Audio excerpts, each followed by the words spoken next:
Senator John Kennedy from Louisiana had a fun exchange with a University of Miami environmental science professor of some sort named Jeffrey Supran. This was during a Senate Budget Committee hearing. The topic, the fossil fuel industry, big oil, avoiding responsibility for climate change. This was what Sheldon White's only, Senator Sheldon White's only from Rhode Island and the other Democrats were pushing. And this is what Senator John Kennedy was pushing back against. And Kennedy went to the Twitter account of one Professor Jeffrey Supran and wanted to get his reaction to the viewpoints he's expressed online. Take a listen. December 14, 2023, you tweeted in support of climate defiance. That's an entity that the Brookings Institute has called a radical climate change group. Is that correct?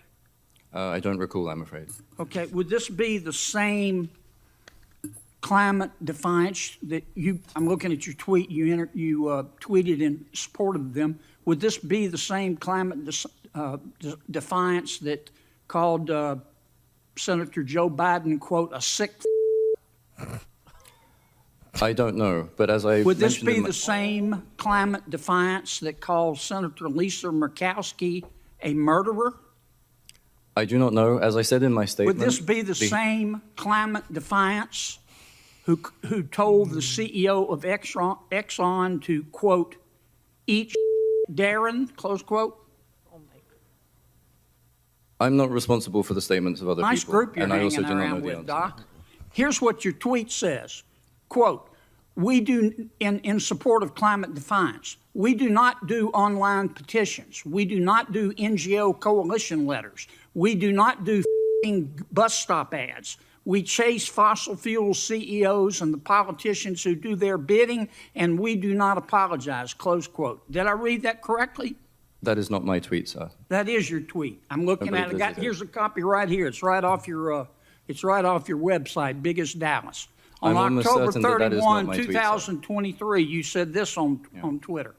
Quote, climate justice was coined by our movements to locate it as a struggle against genocidal racial injustice, colonialism, and apartheid.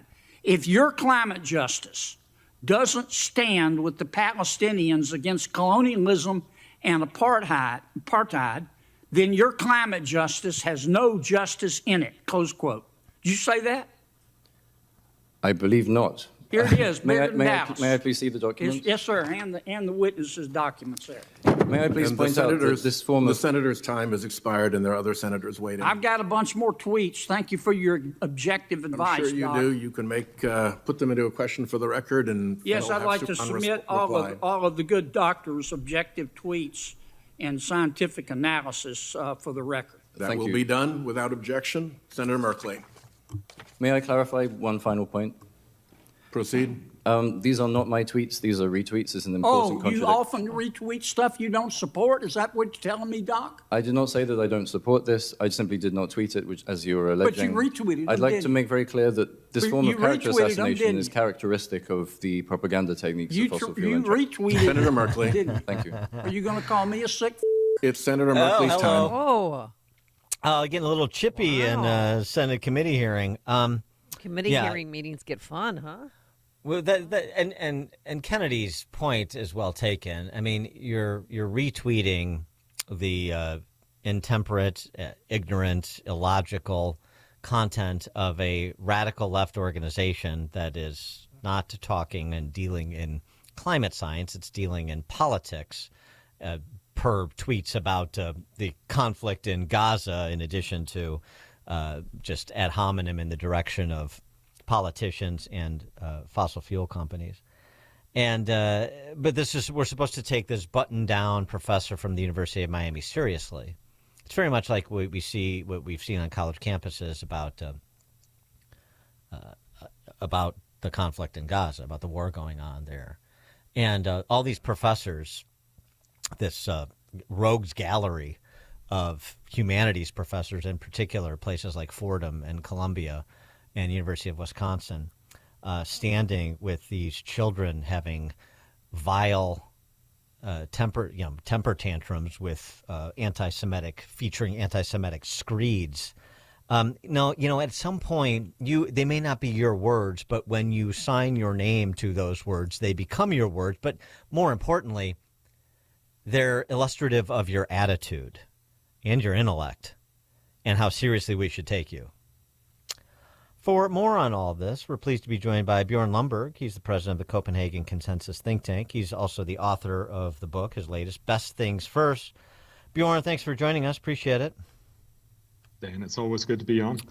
Well, I mean, I know we want to get into the substance of things, but there is a point that comes across, as I mentioned, in that hearing and that exchange between Kennedy and that University of Miami professor. And, the fact is that many of these academics that are running around putting a more sanitized patina on sort of mindless apocalyptic thinking about the climate and predictions about the climate, I mean, they're not to be taken seriously. You need to kick the tires with these guys. Absolutely. So look, global warming, as we've said many times before, is a real problem, but it's just by no means the end of the world. It's a problem, just like many other things are in the 21st century. And so if we totally ignore climate change, we'll probably do too little to fix it. But if it's the only thing we focus on, which it seems like a lot of people would like to make it, then we'll undoubtedly end up doing way too much and forget, of course, all the other things that also matter. I don't know, get better healthcare, get better education, make sure that people get pulled out of poverty, that we get more economic growth. All these other things that to most people around the world matter much, much more and would actually also make them much more resilient to anything the world throws at them, including climate change. Well, the other thing, too, is, of course, the focus is always on the big, bad United States. And as our friend Steve Moore noted in his a recent edition of his Unleash Prosperity newsletter, 2021, 2022, 2023 finds that no country reduced its carbon dioxide emissions more than the United States on a per capita basis, even though our GDP is 50% higher than China's. Our per capita emissions are roughly the same. And ours are going down every year while theirs are going up. So, I mean, that's number one, even by using their own metric. And number two is that even the right metric? I mean, our friend Patrick Moore, the co-founder of Greenpeace, is always saying carbon dioxide is plant food. It's not a problem. It's the business of the life cycle. Well, what you have to remember is carbon dioxide is a lot of different things. So Patrick is absolutely right that it does actually increase global greening. We've seen that very clearly with our satellites. There's more green stuff on the planet. That's mostly a very good thing. Now, it may not always be a good thing. You may disagree with having more algae in the ocean. There's limits, but it is absolutely a good thing. But there are also negative impacts. We see rising temperatures, which all of things equal will make it harder for societies that have been built and where most of the infrastructure is done for a temperature that was 50 or 100 years ago. If it gets warmer, or indeed if it got colder, it will be a problem. Again, not the end of the world, but it is a problem. And so they're right in saying this is something we should consider. But the problem is when all of these people get so involved in this that the only thing they can say is, we got to cut all CO2 right now, right here. There's a reason why China emits ever more CO2. That's because they actually want to get rich, and they found out that coal is one of the great ways to get richer. And remember, if you look at India and Africa, the other two big regions that are also likely to emit more and more, they want to follow China. They don't say it very loudly, but they basically want to get the same richness treatment as China's had. And as you just mentioned, the U.S. has actually reduced its emissions the most in the last decade and a half. Why? Not because of Obama or President Trump.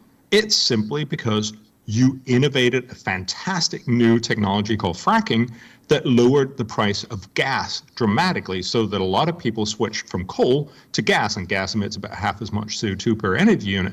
So you basically achieve something through innovation that a lot of other countries, including where I come from, Europe, we're paying out of our nose to try and cut it a little bit. This is smart. This is how you should do it. Of course, we should get China fracking. We should get India fracking. But the real point here is it's through innovation that we're going to fix this problem. Are we ever going to reach net zero, though? I mean, is that because we spent millions, and what have we gotten? 5 to 6 trillion have been spent, and have we reduced? Oh God, yeah, anything? Yeah, Amy. So anyone with reasonable sense, and I would argue perhaps Václav Smil, who's an energy analyst out of Canada, he's probably the most sensible guy in energy, and he doesn't put it in very blunt terms, but he basically says not going to happen by mid-century. He points out that most technological revolutions have taken somewhere between half to a full century to move. So we went from coal to oil, from oil to gas. But remember, we didn't actually stop using coal. We just used more oil and more gas. And so what we're really trying to do is the first time we're ever trying to say, let's get rid of all of that stuff that makes us rich and just try to work on renewables like solar and wind and a little bit of batteries and other stuff. And that is, at the very best, going to be phenomenally costly anytime soon. So we estimate trying to do this by mid-century, which is what Biden and what many others are saying, will be enormously more costly than the benefits the world will reap. And of course, we won't actually manage because China, India are not going to play along. Remember, Russia would have to spend more than 3 times what they're spending on military to do climate policy by 2050. Do we really honestly believe that Russia is going to do that? No, of course they're not. So the point here is this is mainly an obsession in the US and Europe, Japan, Australia, a few other countries, and that really doesn't matter all that much. What really matters, of course, is if we get the poorer part of the world, so China, India, and Africa, along with us, and we're not going to do that if it's incredibly costly. We're going to do that if we innovate prices to be cheaper than fossil fuels. Right, and so you recently commented on the prospect that renewables will dominate the 21st century, which is what the IPCC and these eco-supremacists are essentially arguing with all of their artificial deadlines for net zero. Well, they're actually, I mean, the International Energy Agency, although they've sort of been taken over by people who feel very green at the foundation, they're not stupid.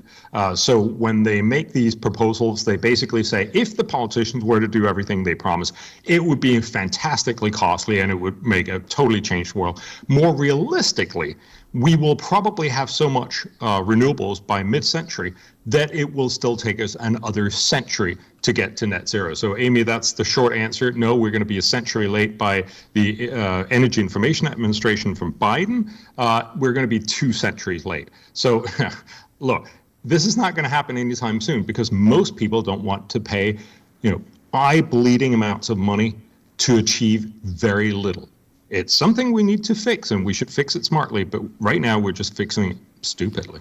Well, and the cost-benefit analyses that you do, which is one of the reasons I like your stuff in terms of the potential impacts, realistic projections about impacts for climate change, versus the impacts of the proposed climate change policies. Let's do a little bit of measuring, and you bring in, it's not just out-of-pocket costs, which is not inconsequential, but it's also cost in terms of lives and the development of the developing world. So speak to that. Yeah, and lost growth. That will just simply be less well off by mid or end of the century. So there was a new study in Climate Change Economics, which is a peer-reviewed journal, and it's the first set of studies that actually tried to estimate the cost and benefits of net zero. You would imagine that the world leaders had actually, asked for that before they made the decision. But of course, they didn't actually want that because that would have endangered their decision. Just remember, the current net zero promise is by far the most costly promise global leaders have ever made. The second most costly was probably the Versailles Treaty ending First World War. Had Germany actually paid everything they were supposed to pay, that would, in today's dollars, have cost about $500 billion. We're estimating the total cost of the net zero promise is in the order of $100 to $1,000 trillion. So, it just blows us out of the water. And what they found was, so this is not totally true. There was only one benefit estimate. There were only 3 cost estimates. They're not perfect, but they tell us a very clear story. They show us every year in the 21st century, the costs are going to be vastly higher than the benefits. Over the 21st century, the average benefit of doing something about climate change is about $4.5 trillion. So, if we actually do this, we will make the world better off. We'll make the world, on average, about $4.5 trillion better off. That's great.